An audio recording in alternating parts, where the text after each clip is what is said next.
పాండవగల్ గ్రామంలో దాదాపు 24 సంవత్సరాలుగా సంక్రాంతి సందర్భంగా మహిళలకు ముగ్గుల పోటీలు, అదేవిధంగా చిన్నపిల్లలకు మరియు ప్రతి ఒక్కరికి మన శ్రీ ఈశ్వర స్వామి దేవాలయం దగ్గర వచ్చి ముగ్గులు వేస్తారు.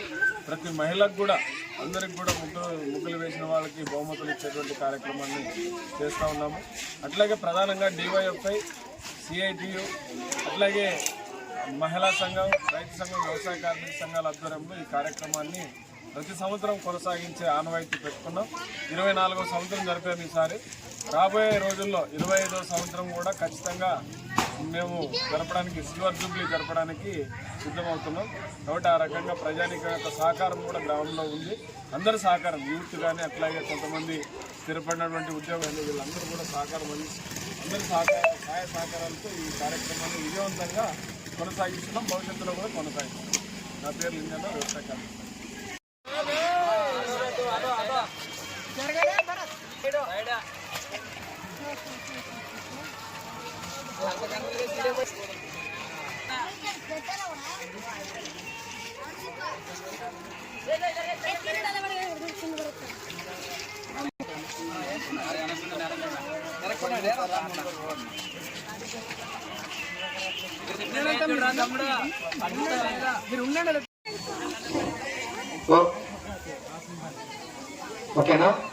ఓకేనా? 1 2 3 కమాన్. Okay, right. నెక్స్ట్ రాని అట్లా లైన్ లో ఉండాలి. ఇంకా ఉంటుంది. వెయిట్. నెక్స్ట్ పోమా. నెక్స్ట్ ఎవరు రండి? నెక్స్ట్ రండి. 5 కూడా రండి. 6 పిల్లలు ఎవరున్నా 5, 6, 7 వరకు రండి.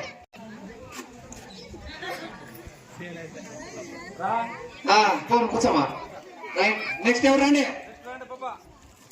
నెక్స్ట్ 6, 7 ఎవరైనా రావచ్చు. రండి.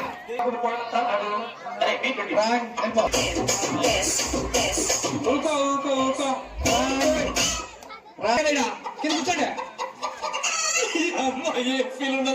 కూర్చోండి కింద, మీకు కింద కూర్చోండి. ఓకే, క్లాప్స్ కొట్టండి. Okay, super. పేరు రాసుకోండి.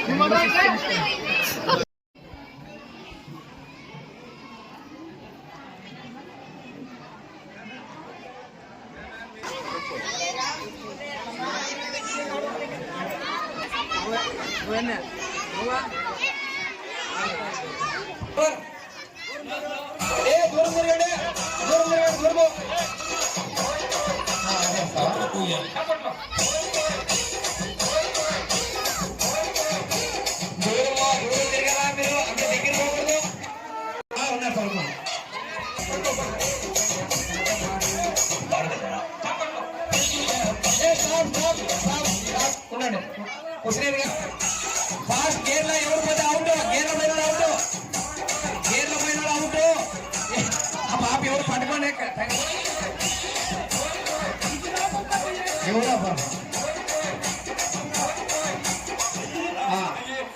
ఎక్కువ టైం తీసుకుందాం.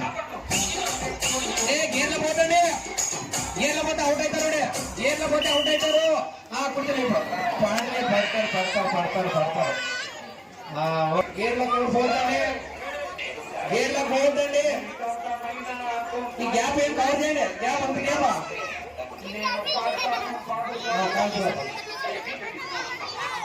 గ్యాప్ కవర్ చేయాలా?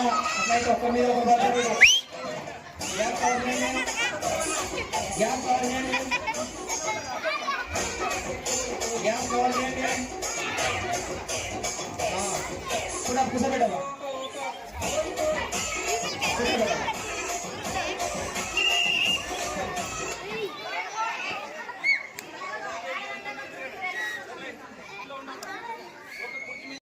Short come on. ఎక్కువ టైం తీసుకోవద్దు. ఈజీ వేసినప్పుడు చూసుకోవాలి కదా, ఈజీ లేకుండా.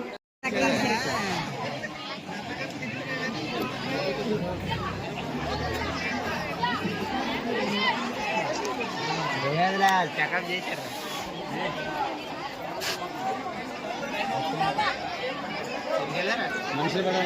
మనుషులే పడతారులే. సైలెంట్గా ఉండండి, సైలెంట్గా ఉండండి అందరూ.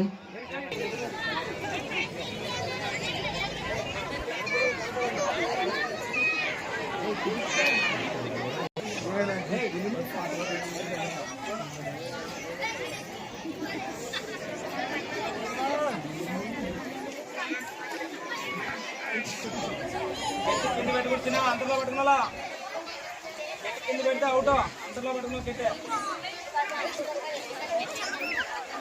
పట్టుకనే పోతాడు కాబట్టి మళ్ళీ కూడా ఎదుగుని ఏకం పోతాడు మీరు ఎంత.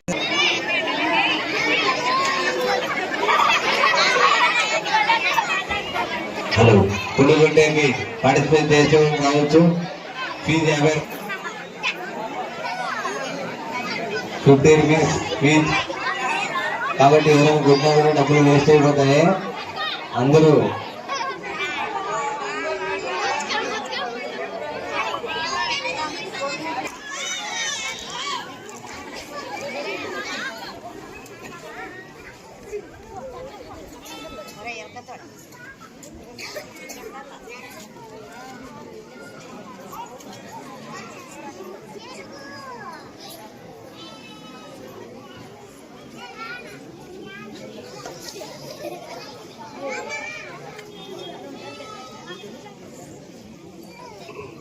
కదలాల్సిన ఓకే నిలబడితే మీకోసం వెయిట్ చేసినట్టు ఉంటుందా? కదలాలి ఎక్కడ ఉన్నది ఇక్కడ.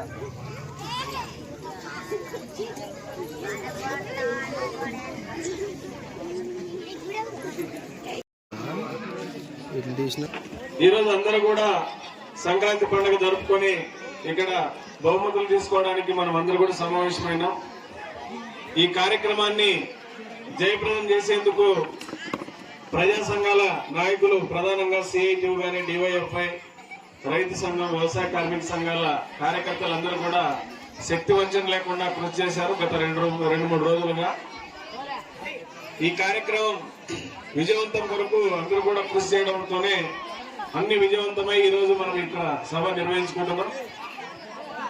ఈ కార్యక్రమంలో పాల్గొన్నటువంటి ముగ్గుల పోటీల్లో పాల్గొన్న వాళ్ళకి, అదేవిధంగా ఇతర అన్ని ఆటలు, రన్నింగ్ రేస్ కానీ, కబడ్డీ కానీ, లేదా స్లో సైకిల్ కానీ, రౌండ్ సైకిల్ కానీ, కుండగొట్టే ఆట కానీ, మ్యూజికల్ చైర్స్, రంగుల డబ్బాలు మార్చేది కానీ, దాదాపు 8 రకాల ఆటల్ని ఈసారి మనం నిర్వహించుకున్నాం.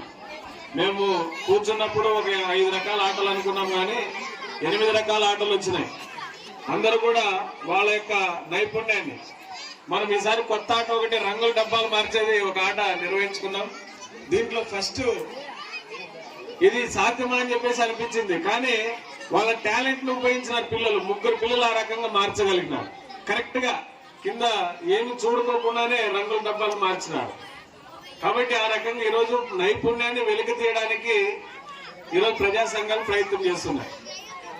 మనందరికీ తెలుసు, డివైఎఫ్ఐ అనేటువంటి సంఘం ఏర్పడి దాదాపు ఇక్కడ మన గ్రామంలో 90లో ఏర్పడిన 2001 సంవత్సరం నుంచి 2000 సంవత్సరం నుంచి ఈ కార్యక్రమం కొనసాగుతుంది. దాదాపు 24 సంవత్సరాలు అవుతుంది ఇప్పటికి. వచ్చేసారి మనం 25వ సంవత్సరం జరుపుకుంటున్నాం. చాలా ఘనంగా జరుపుకోవాలి. కాబట్టి ఆ రకంగా ఉమ్మడిగా ఈసారి అయినా కొత్త రూముల్లో కూడా ఒక బ్యాచ్ నిర్వహణ చేసింది మన డివైఎఫ్ఐ బ్యాచ్. ఆ రకంగా ఇక్కడ కూడా ఒక బ్యాచ్ నిర్వహణ చేసింది. భవిష్యత్తులో కలిసి, ఎందుకంటే 25 వసంతాల సంక్రాంతి సంబరాలను మనం జరుపుకోవాలనుకున్నప్పుడు అందరూ కలిసికట్టుగా ఐకమత్యంగా వచ్చేసారి జరుపుకుందాం. కాబట్టి ఆ రకంగా మీరందరూ కూడా తోడ్పాటును అందించాలా. ఈరోజు ప్రభుత్వం అనేటువంటిది ఈరోజు మనల్ని మీరందరూ కూడా ఇంకా చాలా మంది ఈ క్రీడల్లో పార్టిసిపేట్ చేశారు. ఇంకా వాళ్ళందరూ కూడా ఉంటారు. అందరూ కనపడండి బాగా. సార్తో సెకండ్ తీసుకొని నెక్స్ట్ ఇంకా మేము కబడ్డీకి పైకి పోతామని చెప్పుకోండి.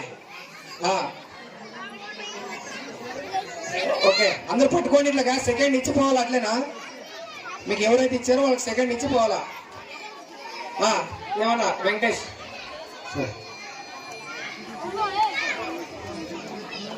ఫోటోస్. ఓకే, వాళ్ళందరికీ ఒకసారి క్లాప్స్ కొట్టండి. వాళ్ళంతా బయటకు పోతారు. మీరంతా వెళ్ళిపోండి. Next rounds. ఓకే చేయాలని మారుతి చేతుల మీదుగా ఇవ్వాలని అదేవిధంగా రెండో ప్రైజ్ శ్రీకాంత్. సెకండ్ పిల్లలంతా మీరు క్లాస్ కొడుతూనే ఉండాలి ప్రైజులు ఇచ్చినప్పుడు. ఈ ఆటల పోటీలు నిర్వహిస్తున్న వారికి ప్రత్యేకంగా సిపిఎం పార్టీ తరఫున అభినందనలు తెలియజేస్తున్నాను. అట్లాగే ఈ బహుమానాలకి సహకరించినటువంటి ప్రజలందరూ కూడా పేరు పేరున ధన్యవాదాలు తెలియజేస్తున్నాను. గత కొన్ని సంవత్సరాలుగా మనము ఈ ఆటల పోటీలు నిర్వహిస్తూ గ్రామంలోనే అందరితోనూ మనం చందాలు వసూలు చేసి మన వాళ్ళకి పాల్గొన్న వాళ్ళందరూ కూడా బహుమానాలు ప్రకటించడం అనేది చాలా సంతోషదాయకము. ఒక రకంగా చెప్పాలంటే ఇట్లాంటి ఆటల పోటీలను ప్రభుత్వమే నిర్వహించాలి. ప్రభుత్వం అనేక కార్యక్రమాలు ఖర్చు పెడుతుంది తప్ప నిజంగా ఇట్లాంటి ఆటల పోటీల్ని పిల్లల్లో ప్రోత్సహించి వాళ్ళకి బహుమానాలు ఇచ్చి ఇంకా ముందుకు తీసుకోవాల్సిన అవసరం ఎంతైనా ఉందని ఈ సందర్భంగా ఈ ప్రభుత్వాలు తెలియజేస్తున్నాను. ఈరోజు పార్టీలు ఖచ్చితంగా ఎన్ని కష్టాలున్నా ఎన్ని ఇబ్బందులున్నా పండుగ సందర్భంగా సంతోషంగా ఈ ఆటల పోటీలు నిర్వహించడం అనేది నిజంగా డివైఎఫ్ఐ కానీ హర్షోదనమ్మా మీరు అడగండి. ఈ పండుగ సందర్భంగా మన డివైఎఫ్ఐ కానీ రైతు సంఘం కానీ వ్యవసాయ కార్మిక సంఘం కానీ లేదా గ్రామంలో పెద్దలు కానీ యువకులు కానీ అన్ని పార్టీలకు అతీతంగా ఇట్లాంటి ఆటల పోటీల్ని ప్రతి పండుగ సందర్భంలోనూ నిర్వహించుకుంటే ఇంకా బాగుంటుందని నా అభిప్రాయము. అట్లాగే ఈరోజు చూస్తున్నాము ఈ సంవత్సరం రైతుల పరిస్థితి చాలా అధ్వానంగా ఉంది. పంటలు పండించిన సరైన గిట్టుబాటు ధర లేదు. ఈరోజు మిరప రైతులు కానీ వేరుశెనగ రైతులు కానీ పత్తి రైతులు కానీ ఈరోజు చాలా మంది గిట్టుబాటు లేక ఈరోజు ఇబ్బంది పడే పరిస్థితి చూస్తున్నాం. అట్లాగే ఈరోజు కూలీలు ఇప్పటికే వ్యవసాయ పనులు అయిపోయి చాలా మంది వలసలు పోయినారు. చాలా మంది తెలంగాణ, గుంటూరు, బెంగళూరు ఇట్లాంటి పోయి బతుకుతున్నారు. కానీ ప్రభుత్వము ఈ 100 రోజులు కాదు కదా, కనీసం 200 రోజులు పని కల్పించాలా అని చాలా సంవత్సరాల నుంచి మనం అడుగుతున్నాం. ఒక కుటుంబానికి ఇద్దరుంటే కేవలం 50 రోజులు మాత్రమే పని దినాలు దొరుకుతాయి. మరి ఆ రకంగా 6 నెలలు మాత్రమే సంవత్సరంలో పని ఉంటుంది, ఇంకొక 6 నెలలు పని ఉండడం లేదు. అందుకోసమే కనీసం 200 రోజులు ప్రతి సంవత్సరంలో పనులు కల్పిస్తే కనీసం కుటుంబాలు ఆ గ్రామంలోనే ఉండడానికి అవకాశం ఉంది. గత చాలా సంవత్సరాల నుంచి సిపిఎం పార్టీ అనేక ప్రజా సంఘాలు, వ్యవసాయ కార్మిక సంఘం, రైతు సంఘం అన్ని సంఘాలు కలిసి పోరాడుతూనే ఉన్నాయి. ప్రభుత్వం పైన ఒత్తిడి తీసుకుని వస్తున్నారు ఇక్కడే పనులు పెట్టాలని. కానీ ఇప్పటివరకు ప్రభుత్వాలు పనులు పెట్టే పరిస్థితి లేదు. ఈరోజు గ్రామీణ ప్రాంతాల్లో తాగడానికి నీళ్లు ఇబ్బంది అయ్యేటువంటి పరిస్థితి చూస్తున్నాం. అట్లాగే మన పొలాలకి సాగునీరు అందించేటువంటి పరిస్థితుల్లో ఈ ప్రభుత్వాలు లేవు. అందుకోసమే రాబోయే కాలంలో మరి 210 దినాల కోసం అట్లాగే మన ప్రాంతంలో సాగునీటి ప్రాజెక్టులు నిర్మించి ప్రతి ఎకరాకి నీళ్లు ఇచ్చే బాధ్యత ప్రభుత్వం ఉంది. కాబట్టి ఆ ప్రభుత్వం పైన ఒత్తిడి తీసుకోవాల్సిన అవసరం ఉంది. రాబోయే కాలంలో ప్రజా సంఘాల ఆధ్వర్యంలో అట్లాగే సిపిఎం